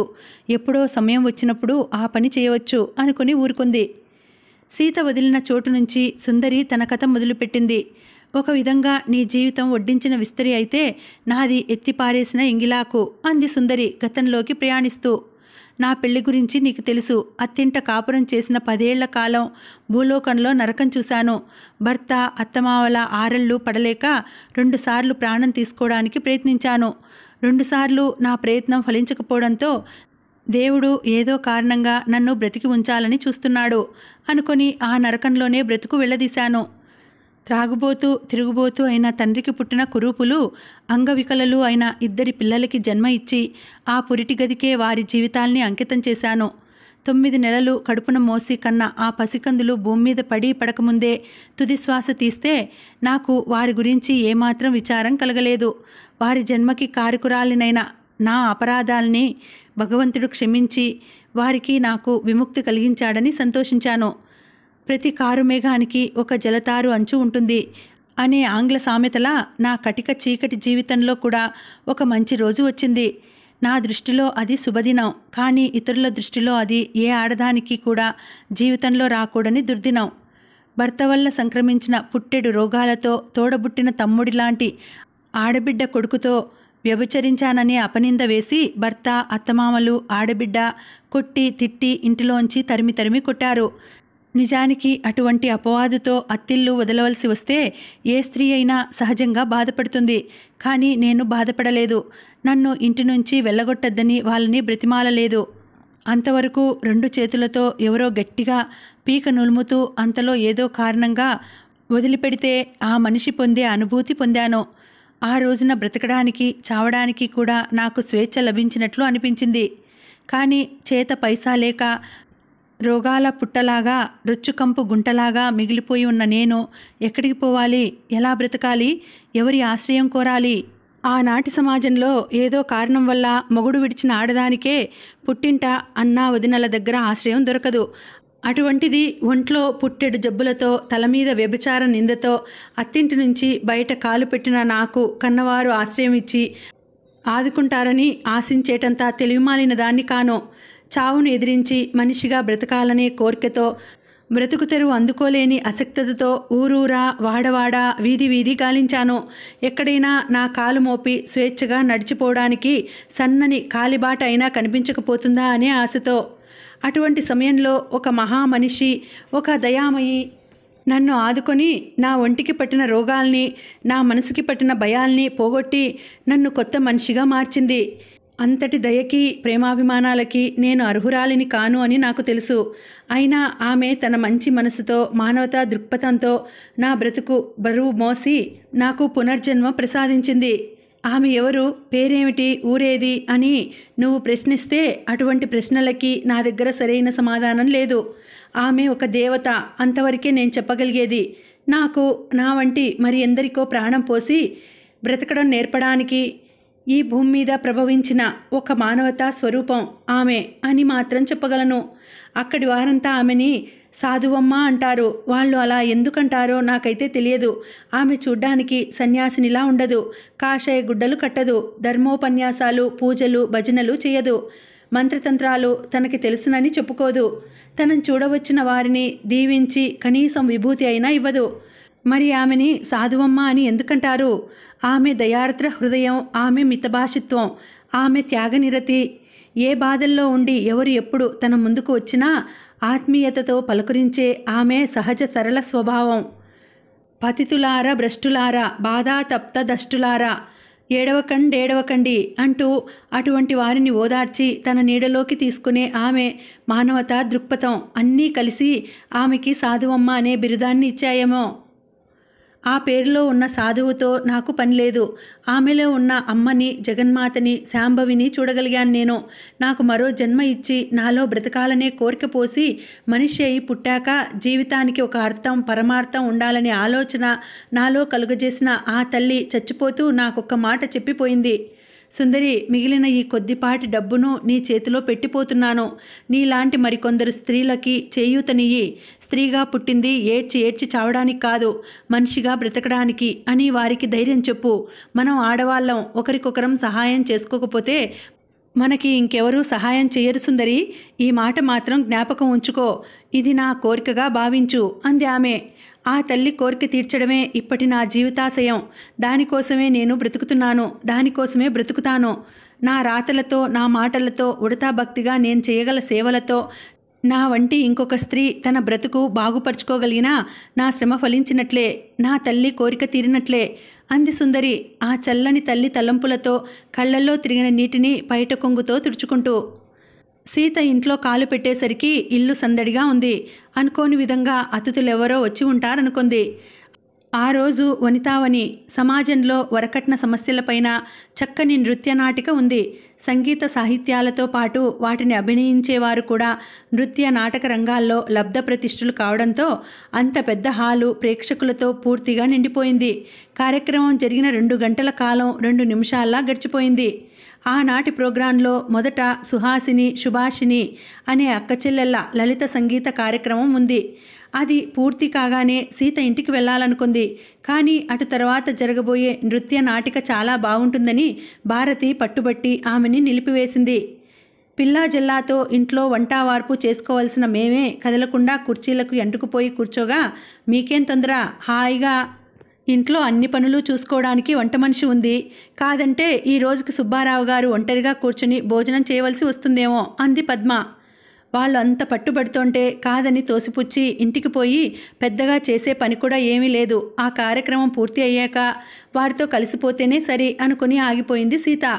సరిగ్గా తను ఇంటికి ఆలస్యంగా వచ్చినప్పుడే వచ్చిపడిన ఈ అతిథులెవరు? పలకరించిపోయేవారా, డ్రింక్స్ తీసుకువెళ్ళేవారా, లేక భోజనాలకి ఉండేవారా అని ఆలోచిస్తూనే సీత ముందు హాల్లో అడుగు పెట్టేసరికి ఎదురుగా సోఫాలో భర్త ఇటుపక్క, కొడుకు విజయరాఘవ అటుపక్క, పెద్ద కూతురు పార్వతి. ముగ్గురిని అలా చూస్తూ తన కళ్ళని తానే నమ్మలేకపోయింది సీత. అంతకి పూర్వం తను రమ్మని ఎన్ని ఉత్తరాలు రాసినా ఇప్పుడు కాదు అంటూ వాయిదాలు వేస్తున్న పెద్ద కూతురు, తను బొంబాయి నగరంలో ఒక్క క్షణం లేకపోయినా కంపెనీకి కోట్లకి కోట్ల రూపాయల నష్టం వస్తుంది అన్నట్లు కబుర్లు చెప్పే కొడుకు అలా చెప్పా పెట్టకుండా ఆ రాత్రిపూట ఒకేసారి కలిసి రావడం సీతని అయోమయంలో ముంచివేశాయి. ఆ కంగారులోనే పిల్లలిద్దరూ ఇంటికి వచ్చారన్న సంతోషం ఒక మూల, ఆమె గదిలో కాలు పెట్టే సమయానికి తండ్రి బిడ్డలు ఏదో బరువైన వ్యవహారం గురించే మాట్లాడుకుంటున్నట్లుంది. బహుశా అప్పటి వాళ్ళ రాకకి కూడా అదే కారణమై ఉంటుంది. సంభాషణల భారం, కళ్ళల్లో అశాంతి, ఆరాటం, ముగ్గురి ముఖాలు బిగిసి గంభీరంగా ఉన్నాయి. మేము మీ మాట ఎప్పుడూ కాదనలేదు, కానీ దీనికి మాత్రం ఒప్పుకోవడం కష్టం నాన్న అంటున్నాడు కొడుకు. కూతురు కూడా ఏదో అనబోయి తల్లి హాలులో కాలు పెట్టడం చూసి ఊరుకుంది. బాగున్నావా అమ్మా అంటూ ఎప్పుడూ అలవాట్లేని విధంగా ఎంతో ఆప్యాయంగా ఎదురు వచ్చి తల్లిని చేతులతో చుట్టేసింది. ఒక్కసారిగా ఇద్దరి పిల్లలు ఇంటికి రావడంతోటే సంతోషంతో ఉబ్బి తబ్బిబ్బైపోతున్న సీత కూతురు చూపుతున్న ఈ ప్రత్యేక ఆప్యాయతకి మురిసి ముగ్ధురాలైంది. వెంటనే కూతుర్ని హత్తుకొని, నువ్వెలా ఉన్నావు తల్లి? ఎంతసేపైంది మీరు వచ్చి? ఇద్దరు కలిసే వచ్చారా? ఇలా వస్తున్నట్లు ఒక్కసారి టెలిఫోన్ చేస్తే మీరు వచ్చేసరికి నేను ఇంట్లో లేకుండా ఇలా అయ్యేది కాదు కదా అంది సీత జరిగిన దానికి నొచ్చుకుంటూ. తాము ఎప్పుడు వచ్చినా అమ్మ ఇంట్లోనే ఉంటుంది కదా అని వాళ్ళు అనుకుని ఉంటారు. ఇప్పుడు అమ్మ పూర్వపు అమ్మ కాదని, చాలా బిజీ పర్సన్ అయిపోయిందని వాళ్ళకు తెలియదు అన్నాడు సుబ్బారావు బిజీ అన్న మాటని నొక్కి పలుకుతూ. భర్త మాటలో ఉన్న వ్యంగ్యాన్ని సీత కనిపెట్టలేదు. కానీ చాకులాంటి ఆమె కూతురు అట్టే ప్రయత్నం అవసరం లేకుండానే గ్రహించింది. అమ్మ అలా ఉండాలనే కదా నాన్న మనం అంతా కోరింది. ఆమె అలా అందరితో కలిసిమెలిసి సోషల్గా తిరగలేదనే కదా ఇంతకాలం మనమంతా ఆమెని చిన్నచూపు చూసింది. ఇంట్లో పడి ఉండే ఫర్నిచర్ లాగా 24 గంటలు ఇల్లు పట్టుకొని కూర్చోక ఆమె ఇలా తనంతట తాను బయటికి పోయి తిరిగి రాగలుగుతోంది అంటే నిజంగా నాకెంతో సంతోషంగా ఉంది. ఆమెలో హైదరాబాద్ నగరం తెచ్చిన ఆ మార్పుకి మనం అంతా ఎంతో సంతోషించాలి అంది పార్వతి తృప్తిగా తల్లివైపు చూస్తూ. దెబ్బకి దెబ్బ కొట్టడంలో నిజంగా తన కూతురి అనిపించుకున్న పార్వతి మాటకి ముఖం వేలవేయడం మనహా సుబ్బారావు దగ్గర గత్యంతరం లేకపోయింది. ఈసారి పిల్లలు ఏ పని మీద వచ్చారో ఆ వ్యవహార విషయాలేమిటో సీతకి తెలియదు, కానీ ఆమె గ్రహించిన ఒక కొత్త సంగతి, పిల్లలిద్దరూ ఇంతకి పూర్వం ఎప్పుడూ లేనంత అభిమానంతో ఆప్యాయంగా తన దగ్గరికి వచ్చి కూర్చుంటున్నారు. చనువుగా తనతో మంచి చెడ్డ మాట్లాడుతున్నారు. తనకి సంబంధించిన ప్రతి చిన్న విషయాన్ని కూతురు తరచి తరచి అడిగి తెలుసుకుంటోంది. చెల్లెల విషయంలో బెంగ పెట్టుకోవద్దని తనకి ధైర్యం చెప్తోంది. ఆ విషయాలన్నీ తను అన్నా చూసుకుంటామంటూ భరోసా ఇస్తోంది. ఇటీవల కాలంలో ఇంటిలో వస్తున్న చిన్న పెద్ద మార్పుల్ని గురించి మాట్లాడడానికే తండ్రి పిలుపు మీద తను అన్నా వచ్చినట్లు చెప్తూ, నువ్వేం దిగులు పెట్టుకోకమ్మా, అన్నీ సర్దుకుంటాయి అంటూ ఓదారుస్తోంది. ఒక్కసారిగా తన పట్ల పిల్లల్లో వచ్చిన ఈ మార్పుకి సీత పెద్దగా ఆశ్చర్యపోలేదు. చిన్నతనపు ఆలోచనలు అభిప్రాయాల నుంచి బయటపడి పిల్లల మనసు పరిపక్వ దశకి చేరుకుంటున్నాయని తెలుసుకుంది. పైపై మెరుగుల తొడుగుల్లో ఉండే మనుషుల్ని చూసి భ్రమసిపోకుండా వాటి క్రింద దాగి ఉన్న అసలు మనిషిని అర్థం చేసుకుని విలువ కట్టగలిగే దశకి ఎదుగుతున్నారని అనుకుంది. అప్పుడు తన పట్ల పిల్లలు చూపుతున్న ప్రేమానురాగాలకే కాక వారి జీవిత దృక్పథంలో వచ్చిన ఈ మార్పుకి ఆమె ఎంతో సంతోషించింది. 4 రోజులుండి ఆసారి పిల్లలు ఊరికి పోయిన నాడు వారి ఎడబాటుకు ఎప్పుడూ లేనంతగా బాధపడింది సీత. ఆ వెనుక ఒకసారి మాటల సందర్భంలో సీత ఆ మాట సుందరితో అంటే, ఆ మార్పు కేవలం వాళ్ళలోనే కాదు, నీలో కూడా వచ్చి ఉంటుంది సీత. అటు నుంచి వాళ్ళు 2 అడుగులు వేస్తే ఇటు నుంచి నువ్వు కూడా 1 అడుగు ముందుకు వేసి ప్రేమపూర్వకంగా జాచిన వారి చేతుల్ని అందుకుని ఉంటావు. తల్లి బిడ్డల మధ్య దగ్గరతనం అన్నది ఎప్పుడూ ఏదో ఒక రూపంలో ఉండనే ఉంటుంది సీత. ఒక్కొక్కప్పుడు అనుకూల పరిస్థితుల్లో అది బయటికి రాక లోపలే పొడి భూమిలో పడ్డ విత్తులా మొలకెత్తకుండా ఉండిపోతుంది. సరైన అదునులో ఒక చిరుజల్లు పడితే చాలు, అది మొలకెత్తి జీవం నింపుకోవడానికి. అమ్మ ఎప్పుడూ అంటూ ఉండేది, సుందరి, రాయిని కొడితే 2 అవుతుంది కానీ నీటిని కొడితే కాదే అంటూ. జలజల పారే ఆ నీటి ప్రవాహం లాంటిది తల్లి బిడ్డల అనుబంధం. అది ఒక్కొక్కసారి ఎండల వేడికి బయటికి ఎండిపోయినట్లున్నా లోపల చెమ్మ మాత్రం అంతర్వాహినిగా నిలిచే ఉంటుంది అంది సుందరి. ఆ సంవత్సరం హైదరాబాద్లో వేసవి రుద్రతాండవం చేస్తోంది. అంతలాంటి ఎండలు తమ జీవితకాలంలో ఎప్పుడూ చూడలేదు అంటున్నారు అక్కడే పుట్టి అక్కడే పెరిగి అక్కడే ముసలివారైన కొందరు స్థానికులు. రోజంతా ఒకటే ఎండ. కాస్త పొద్దెక్కేసరికి వడగాల్పులు ఈ చెవి నుండి ఆ చెవికి కొడుతున్నాయి. సాయంకాలం అయినా చల్లబడ్డం అన్న మాట లేదు. పైగా నగరంలో నీటి కరువు ఒకటి. నూతుల్లో చెరువుల్లో నీళ్లు ఎప్పుడో ఎండిపోయాయి. కార్పొరేషన్ వల్ల దయాధర్మ భిక్షగా వదిలిపెట్టే కుళాయి నీళ్ల మీద ఆధారపడే మనుషులు బ్రతకవలసి వస్తోంది. బయటి ప్రపంచంలో పరిస్థితులు ఎంత గడ్డుగా ఉన్నా డబ్బున్న వాళ్ల జీవితాల్ని అవి అంతగా ప్రభావితం చేయవు. ఎండవేడి నుంచి తమను తాము కాపాడుకోవడానికి వారు తమ ఇళ్లని ఎయిర్ కండిషన్ చేయించుకుంటారు. ఇళ్ల నుంచి ఆఫీసులకు పోయే లక్ష్మీపుత్రుల వాహనాలు కూడా చలువ పందిళ్లే. వర్షం, వేడి, చలి, వాతావరణ స్థితిగతులలో వచ్చే మార్పులు ఎప్పుడూ బాధించేది పేద సాదల్ని, మధ్యతరగతి మామూలు మనుషుల్ని మాత్రమే. అయితే ప్రపంచంలో అటువంటి వారి సంఖ్య ఎక్కువ కాబట్టి వాటి పరంగానే చలి, వేడుల ఉధృతాలు చెప్పుకుంటారు. నలుగురు కలిసిన చోట వాటినే చర్చించుకుంటారు. ఊరి నుంచి ఊరికి పోయే ఉత్తరాల్లో వాటినే రాసుకుంటారు. సుందరి కూడా తన ఉత్తరాన్ని విజయవాడ ఎండలతోనే ప్రారంభించింది. వారం రోజులై ఏదో పబ్లిషింగ్ పని మీద ఆమె విజయవాడలో ఉంది. మరొక వారం పోతే కానీ హైదరాబాద్ తిరిగి రావడం పడదు అంటూ రాసింది. సీత, నీ ఉత్తరంలో హైదరాబాద్ ఎండల గురించి రాశావు. ఇక్కడ ఈ బెజవాడలో కురుస్తున్న నిప్పుల వర్షంతో పోలిస్తే హైదరాబాద్ ఎండలు సోదిలోకి కూడా చాలవు. సరిగ్గా ఇటువంటి సమయాన్ని ఎన్నుకొని వచ్చిన నన్ను చూసి ఇక్కడి మిత్రులంతా ఆశ్చర్యపోతున్నారు. సుందరమ్మ గారు, విజయవాడ రావడానికి ఇంతకంటే మంచి సమయం మీకు దొరకలేదా అంటూ ప్రశ్నిస్తున్నారు. ఇక్కడ బ్రతుకుతున్న వారిమి మాకైతే తప్పదు, కానీ మీరేమిటండి పని పెట్టుకొని వచ్చి ఈ మంటల్లో పడ్డారు అంటున్నారు.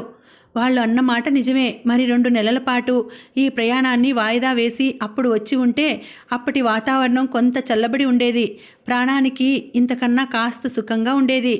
సీత, జీవితం బడిలో సాధువమ్మ నాకు నేర్పిన మొదటి పాఠం, ఈరోజు చేయాలనుకున్న పనిని దేనికో ఎవరికో భయపడి రేపటికి వాయిదా వేయకు. మనసారా ఒకసారి చేయాలనుకున్న పని చేయడానికి భయం అన్నది ఏ రూపంలోనైనా అడ్డంకిగా నిలవడం జరిగితే అప్పుడే ఆ వెంటనే దాన్ని జయించే ప్రయత్నం చెయ్యి. లేకపోతే అది నీపైన స్వారీ చేసి అడుగడుక్కి నీ జీవితంలో అడ్డుపడుతూనే ఉంటుంది.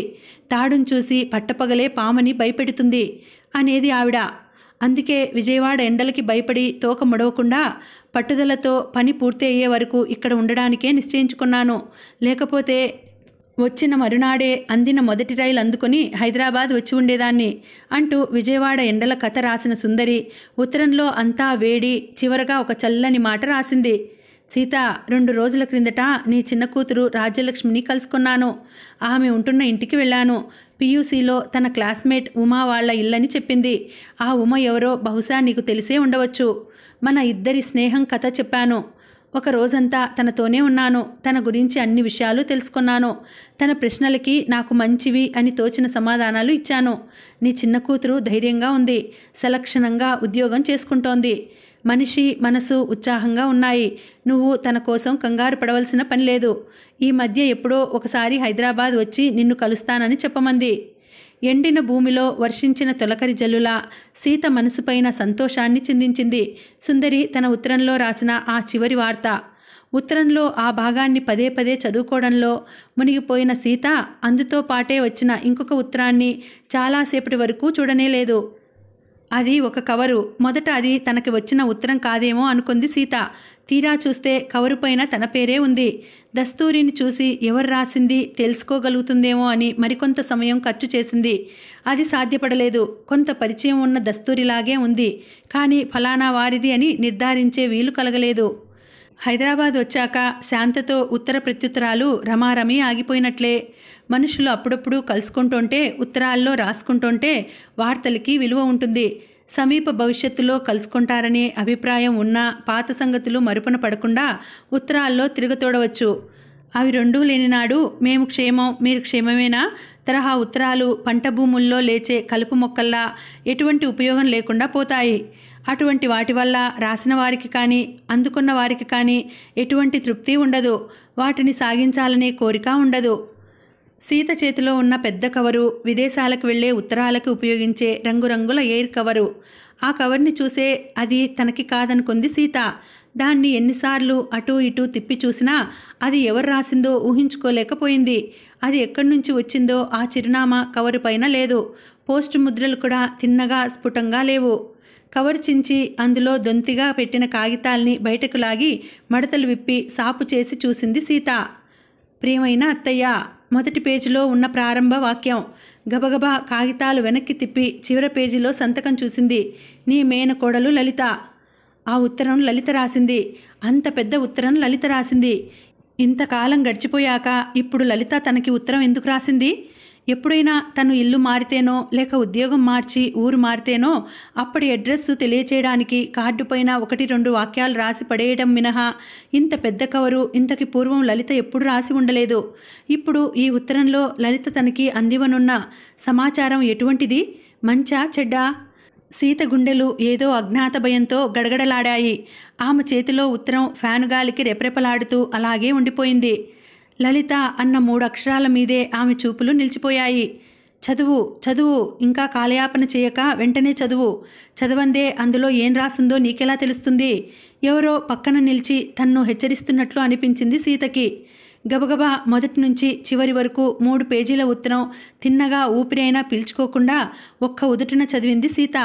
మళ్ళా మొదటి నుంచి తాపిగా మరొకసారి చదివింది. ఇంకొకసారి మధ్య మధ్యలో ఆపుతూ ఆలోచిస్తూ చదివింది.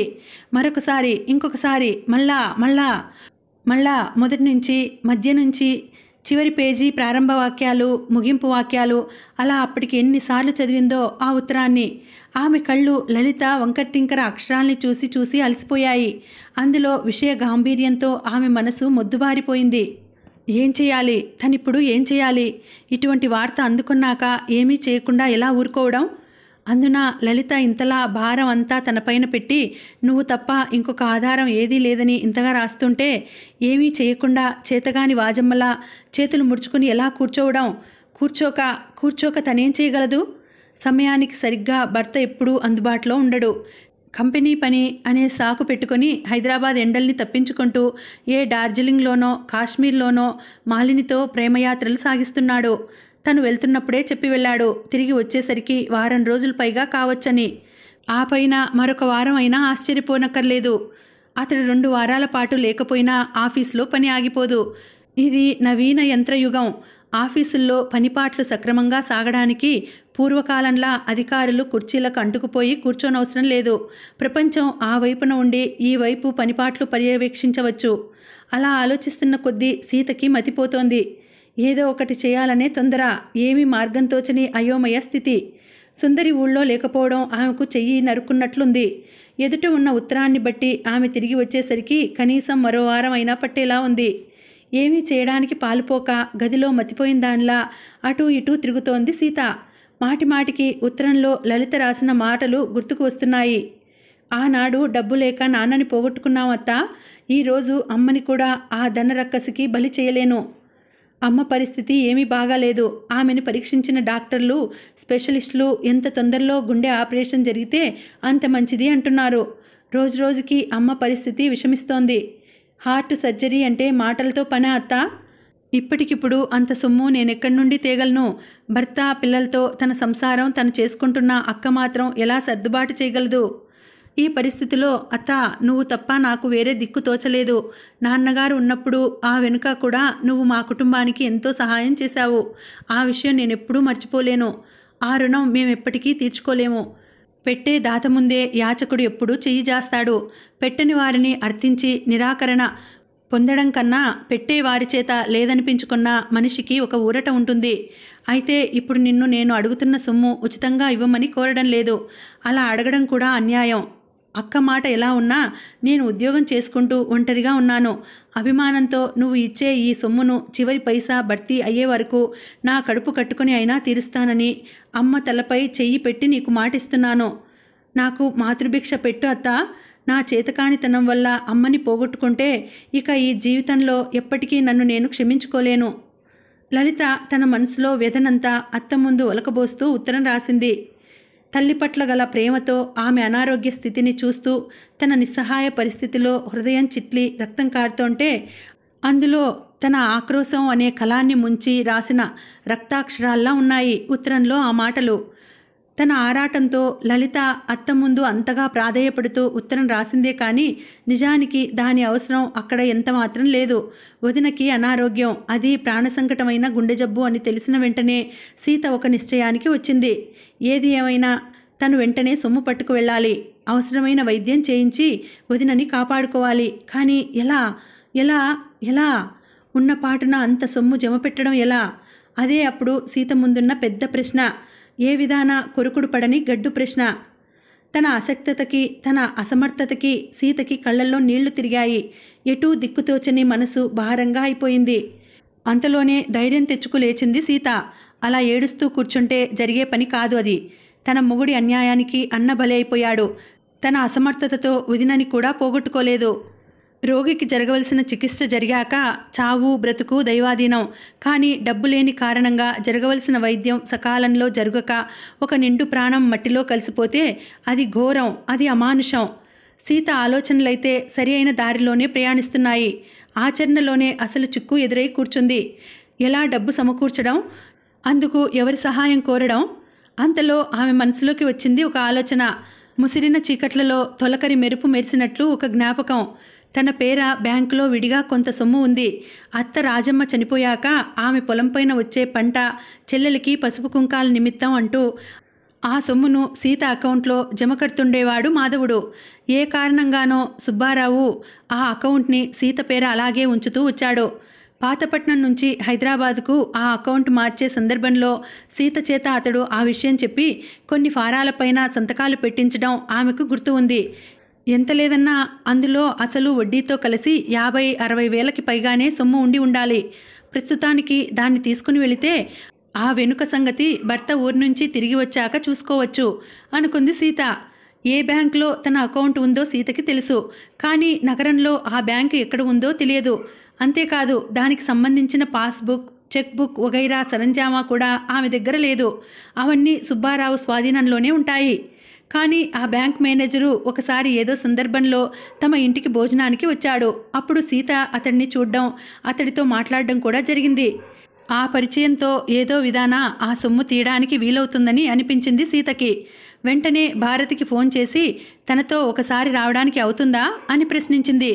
ఓ దానికేం, తప్పకుండా వస్తాను. పిల్లలు సెలవులకి తాతగారింటికి వెళ్ళారు. ఇక మా శ్రీవారేమో ఆఫీస్లో ఆడిట్ జరుగుతోంది. ఈ రాత్రి ఎప్పటికి వస్తానో నాకే తెలియదు అంటూ ఉదయం ఇల్లు విడిచి వెళ్తున్నప్పుడే చెప్పారు. ఇంకా ఈ రోజంతా ఇంట్లో ఒక్కదాన్నే ఎలా గడపడమా అని ఆలోచిస్తున్నాను. పదండి, మీ పని అవుతుంది, అలా ఊళ్ళో కాసేపు తిరిగి వచ్చినట్లు అవుతుంది అంది ఆమె ఉత్సాహంగా.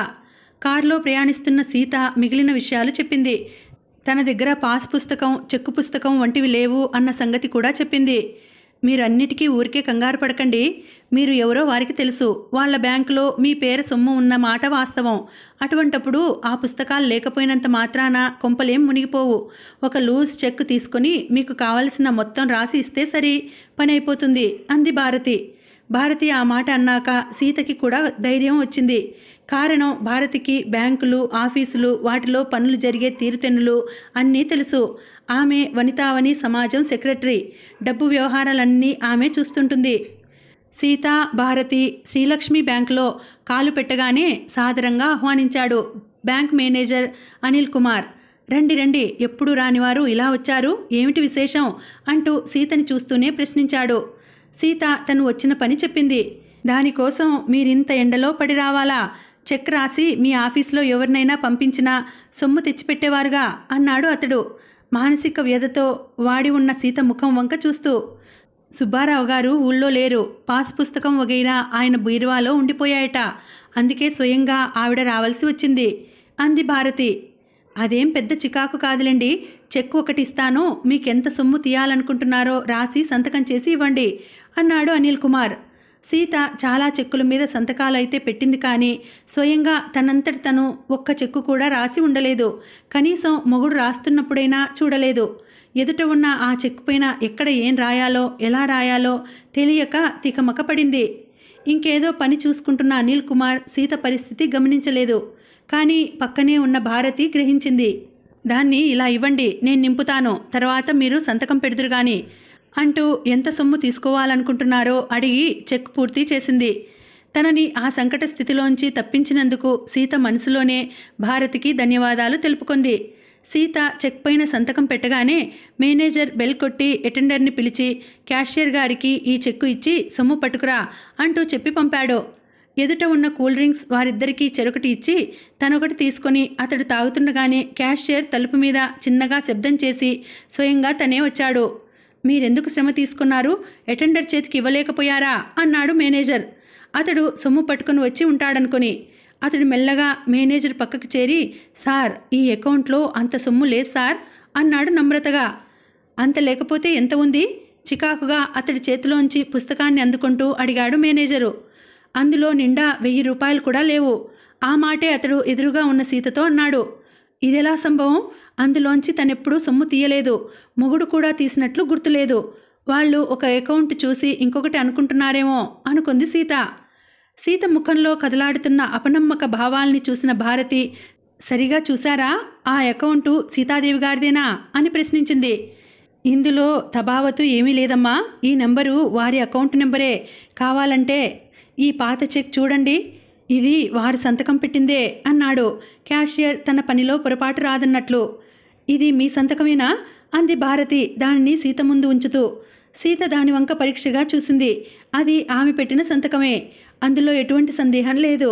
కానీ దాన్ని ఎప్పుడు పెట్టిందో, ఏ సందర్భంలో పెట్టిందో ఎంత ఆలోచించినా ఆమెకి గుర్తుకు రాలేదు. మరొకసారి పరీక్షగా దాని వంక చూస్తుంటే దాని మీద ఉన్న తారీఖు ఆమెకి అసలు కథని విడమర్చి చెప్పింది. ఆ సమయం సుందరితో తను దగ్గరగా తిరుగుతున్న రోజులు. ఆ సంగతి తెలియగానే మిగిలిన కథంతా సీతకి తేటతెల్లం అయిపోయింది.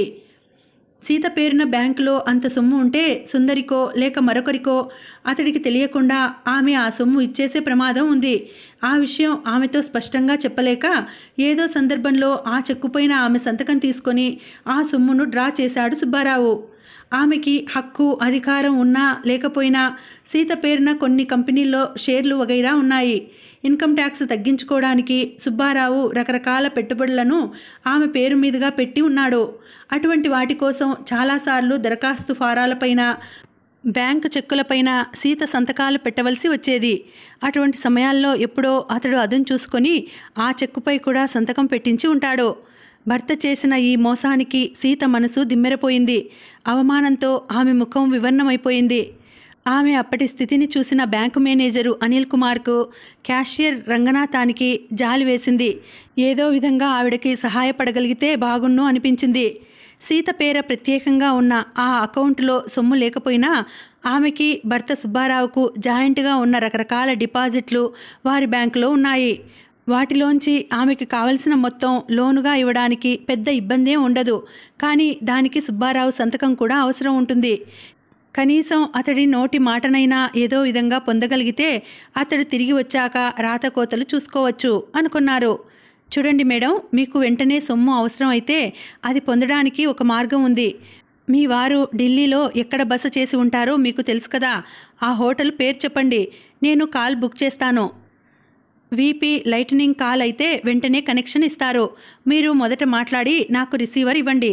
ఆయన సరే అంటే చాలు, ముందు మీకు అవసరమైన సొమ్ము మీకు ఇస్తాము.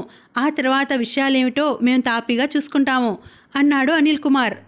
అతడు చెప్పింది బాగుంది అనిపించింది భారతికి. అతడి సహాయానికి సీత తరపున తాను కృతజ్ఞతలు చెప్పి, వారు చెప్తున్నట్లు అలా చేయండి సీతాదేవి గారు, ఈ ఏర్పాటు బాగుంది అంది. భారతికి బాగున్నదనిపించిన ఆ ఏర్పాటు సీతకి బాగులేదు. కారణం, తన వదిన పేరు చెప్తేనే మండిపడే మొగుడు ఆమె వైద్యానికి తనకి ఆ సొమ్ము కావాలని చెప్తే ఎంతమాత్రం అంగీకరించడు. అది కాక బ్యాంకు నుంచి మేనేజర్ని పక్కన పెట్టుకొని కాల్ చేసింది తనని ఇరకాటంలో పెట్టడానికి పన్నిన పన్నాగం అని అనుకుంటాడు. అన్నింటినీ మించి బ్యాంకులో భార్య పేరున ఉన్న సొమ్ము మాయమైన సంగతి ఆమెకి తెలిసిపోయింది అన్న విషయం అతడికి మింగుడుపడని విషయంగా ఉంటుంది.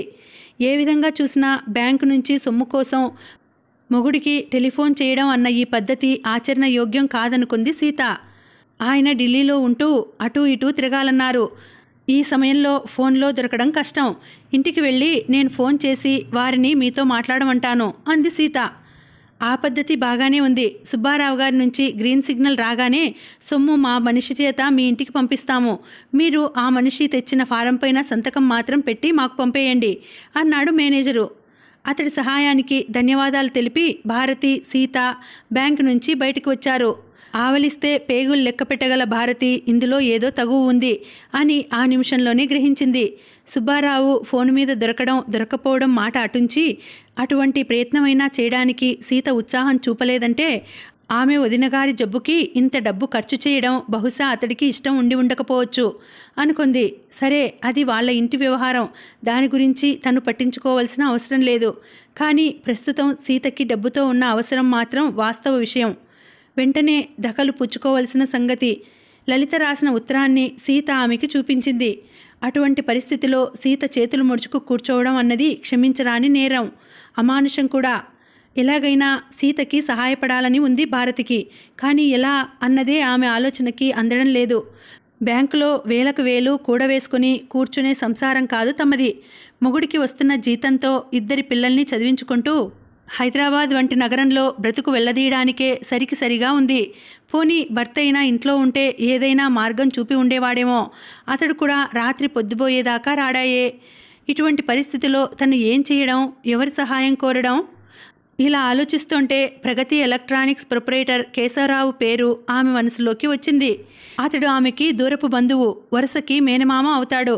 అయ్యేందుకు అది దూరపు చుట్టరికమే అయినా దగ్గర ఇల్లు కావడం చేత వారింటికి వీరు, వీరింటికి వారు వచ్చిపోతుంటారు. కేశవరావుకి ఒంట్లో బాగోలేదని తెలిసి ఆ రోజు ఎలాగా వెళ్ళి చూడాలనుకుంటోంది భారతి. కేశవరావు హైదరాబాదులో రకరకాల వ్యాపారాలు చేస్తుంటాడు. వాటిలో వడ్డీ వ్యాపారం ఒకటి. అందుచేత సీతకి వచ్చిన అవసరం చెప్పి తను జామీనుగా ఉంటానంటే అతడి సొమ్ము ఇవ్వవచ్చు అనుకుంది. ఆ ఆలోచన రాగానే ఆమె మనసు తేలికపడింది. స్నేహితురాల్ని అవసర సమయంలో ఆదుకోగలుగుతున్నానన్న తృప్తి ఆమె ముఖంలో ప్రతిఫలించింది. రండి సీతాదేవి గారు, ముందు కారెక్కండి, మీకు కావలసిన డబ్బు నేను ఇప్పిస్తాను అంది నమ్మకంగా ఆమె చేతిని నొక్కి పట్టుకుంటూ భారతి. సీతకి ఆ మాట వినగానే భారతి రూపంలో దేవుడే ప్రత్యక్షమై వరప్రదానం చేస్తున్నట్టు అనిపించింది. భారతి, సీత వారింటిలో కాలు పెట్టేసరికి అప్పుడే మధ్యాహ్న నిద్ర నుంచి లేచి ముందు హాల్లోకి వచ్చి కూర్చున్నాడు కేశవరావు. అతడి ఆరోగ్యం ఆ రోజు కాస్త నయంగా ఉంది. మధ్యాహ్నం కొంచెం ఎంగిలిపడ్డాడు. రామ్మా భారతి, ఇంత ఎండలో బయలుదేరావేమిటి అన్నాడు ఆమెను చూస్తూనే పలకరిస్తూ. ఇదిగో వీరికి మీతో కొంచెం పనిపడి అంటూ సీతని అతడికి చూపుతూ, Rao and Sahani company proprietor Subbarao గారు మీకు తెలిసే ఉంటారు. వారి సతీమణి సీతాదేవి అని సీతని అతడికి పరిచయం చేసింది భారతి. సుబ్బారావు గారిని తెలియకపోవడమేమిటి, బాగా తెలుసు. తెల్లవారి లేస్తే మాకు వారికి ఎన్ని లావాదేవీలు. అయితే సీతాదేవి గారిని మాత్రం ఇంతకి పూర్వం నేను చూడ్డం పడలేదనే చెప్పాలి. ఇప్పుడు నీ మూలంగా ఆ అవకాశం కలిగింది. నాకు చాలా సంతోషంగా ఉంది అంటూ రండమ్మా రండి కూర్చోండి అని సీతని సాదరంగా ఆహ్వానించాడు అతడు. అతనికి 2 చేతులు కలిపి నమస్కరించింది. ఎదురుగా ఉన్న కుర్చీలో వచ్చి కూర్చుంది సీత. భారతి పరిస్థితి అంతా అతడితో వివరంగా చెప్పింది. సుబ్బారావు ఊళ్ళో లేకపోవడం, సీత వదినగారికి వెంటనే గుండె ఆపరేషన్ చేయవలసిన పరిస్థితి ఏర్పడడం, వారింటి ఆర్థిక పరిస్థితులు, సీతకి వదినగారి పట్ల గల అభిమానం అంతా వివరంగా చెప్పి, ఎలాగైనా మీరు ఈ సహాయం చేయాలి. మీరు ఇవ్వడమో లేక ఇంకొకరి చేత ఇప్పించడమో ఎలాగోలాగా ఈ సహాయం మీ వల్ల కాక తప్పదు. మీరు కాదనరనే నమ్మకంతోనే ఆవిడని ఇంత దూరం ఈ ఎండలో తీసుకువచ్చాను అంది భారతి. భారతి చెప్పిందంతా విని ఒక్క 5 నిమిషాల పాటు సోఫాలో వెనక్కి జారుపడి కళ్ళు మూసుకొని తన బట్టతలపైన చేత్తో రాసుకుంటూ ఉండిపోయాడు కేశవరావు. ఆ 5 నిమిషాలే 5 యుగాల్లా అనిపించాయి సీతకి. సాధారణంగా ఏ మాట చెప్పినా ఓ దానికేం భాగ్యం, అలాగే చేద్దాం అనే మనిషి అలా ఆలోచనలో పడ్డాడు అంటే అది అంత మంచి శకునంగా తోచలేదు భారతికి. సీత ఈ అవసరానికి కాక చీరలో నగలో కొనుక్కోవడానికి తన దగ్గరికి సొమ్ము కోసం వస్తే వెంటనే అప్పు పెట్టి ఉండేవాడు అతడు. అతడి వ్యాపారమే అది. సుబ్బారావు భార్యకి ఇచ్చిన సొమ్ము వసూలు కాకుండా పోతుంది అన్న భయం కూడా అతడికి లేదు. కానీ ఈ వదినగారి గుండె ఆపరేషన్ అన్న మాట, ఆ మాటే అతడి నోటికి చేతికి కూడా తాళం వేసింది. భారతి అనుకున్న కన్నా ఎక్కువగానే సుబ్బారావు గురించి, అతడి వ్యక్తిగత జీవితం గురించి కేశవరావుకు తెలుసు. సుబ్బారావు పాతపట్నం కంపెనీ బ్రాంచి చూస్తున్నది కేశవరావు బావమరిదే. అతడు ఆ కంపెనీ మొదలు పెట్టినప్పటి నుంచి అందులో పనిచేస్తున్నాడు. అతడికి సీత అన్న మాధవయ్య తెలుసు. అతడి మరణం తరువాత సుబ్బారావుకి సీత వదినగారితో వచ్చిన మాట పట్టింపుల విషయం తెలుసు. సుబ్బారావు వారి కుటుంబంతో తెగతింపులు చేసుకున్న కథంతా తెలుసు. ఇప్పుడు ఈ సీతాదేవి ఆ వదినగారి వైద్యం కోసం మొగుడు ఊళ్ళో లేనప్పుడు సొమ్ము అడుగుతోంది. ఈ పని కోసం అంత మొత్తం ఈమెకి ఇయ్యాలా వద్దా అన్నది అతడి ముందున్న ప్రశ్న. ఈ సీతాదేవి ఎవరో ఈ రోజు వరకు తనకి తెలియదు. సుబ్బారావుతో తనకి రకరకాల పనులు అవసరాలు ఉంటాయి. తెల్లవారి లేచింది మొదలు ఎన్నో సందర్భాలలో ఎన్నో చోట్ల ఒకరి ముఖం ఇంకొకరు చూసుకోవాల్సి ఉంటుంది. అటువంటి పరిస్థితుల్లో ఆమెకి సహాయం చేసి తనెందుకు తలనొప్పి తెచ్చుకోవడం అనుకున్నాడు అతడు. అలా మనసులో నికరంగా ఒక అభిప్రాయానికి వచ్చాక తిన్నగా లేచి కూర్చుంటూ, సొమ్ము ఎలాగోలాగా సర్దుబాటు అవుతుంది. కానీ నా అభిప్రాయం ఏమిటంటే, మీకంటే పెద్దవాణ్ణి ఒక మాట చెప్తాను, మరోలా అనుకోకండి. మీరు ఒక్క 4 రోజులు ఆగి మీ వారు వచ్చాక ఆయనతో చెప్పి వెళ్తేనే బాగుంటుంది అనుకుంటాను. అలా కాక వెంటనే మీ వదినగారి దగ్గరికి వెళ్ళాలని ఉంటే ఒక పని చేయండి. ఆ ప్రక్క గదిలోనే టెలిఫోన్ ఉంది. ఒకసారి మీ ఆయన చెవిని ఆ కాస్త మాట వేసి అంటూ మధ్యలో కొన్ని మాటల్ని నమిలేసి, నేను ఇలా అంటున్నానని మరోలా అనుకోకండి. ఒకే ఊళ్ళో దగ్గర వ్యాపారాల్లో ఉన్నవాళ్ళం. మాకు ఒకరితో ఇంకొకరికి తెల్లవారి లేస్తే 1,00,000 పనులు ఉంటూ ఉంటాయి. అనవసరంగా అపార్థాలకి తావియ్యడం. సీత అతన్ని మాట పూర్తి చేసే బాధ నుంచి తప్పిస్తూ, మీరు అంటున్నది నాకు అర్థమైంది కేశవరావు గారు. అనవసరంగా మిమ్మల్ని ఇరుకున పెట్టడం నాకెంత మాత్రం ఇష్టం లేదు. అంతేకాక మీరన్నట్లు ఆయన వచ్చే వరకు ఆగి వెళ్ళడమే మంచిదిగా తోస్తోంది. మరి మేము వెళ్ళి వస్తాము, సెలవు అంటూ బయటికి నడిచింది సీత. నేను మళ్ళా రేపు వస్తా మావయ్య అంటూ సీత వెనుకనే భారతి కూడా బయటికి వచ్చింది. కేశవరావు ఈ విధంగా మొండి చెయ్యి చూపుతాడనే అనుమానం ఏ కోసానా లేని భారతికి సీతకి ఎంతో ఆశ కల్పించి డబ్బు ఇప్పిస్తానంటూ అంత నమ్మకంగా చెప్పి వెంట తీసుకొచ్చింది. తన చర్య వల్ల అనవసరంగా ఆమెని అవమానించి తన్ను తాను అవమానపరుచుకున్నట్లు అయింది. తగిలిన ఆ షాకు నుంచి భారతి కన్నా సీత తొందరగా కోలుకొంది. దుఃఖం, కోపం, అశక్తత స్థానంలో ఉక్రోషం ఆమె మనసులో చోటు చేసుకుంది. చాలా కాలం క్రిందట ఏదో గొడవ జరిగినప్పుడు మొగుడు తన గురించి నిందాపూర్వకంగా అన్న మాట రాకూడని ఆ సమయంలో ఆమెకి జ్ఞాపకం వచ్చింది. ఈ ఇంటి 4 గోడలు దాటి బయటికి కాలు పెడితే నీ విలువ ఏమిటో అప్పుడు నీకు తెలియవస్తుంది. తలపైన రూపాయి పెట్టి అమ్మ చూపితే 10 పైసలు వెల చేయని నువ్వు నాకు నీతులు చెప్తావా, నా మాటకి ఎదురు చెప్తావా అంటూ ఎగిరిపడ్డాడు సుబ్బారావు. ఆ రోజు అతడి మాటని ఆమె లెక్కలోకి తీసుకోలేదు. కానీ ఈరోజు అందులోని వాస్తవాన్ని గ్రహించగలిగింది.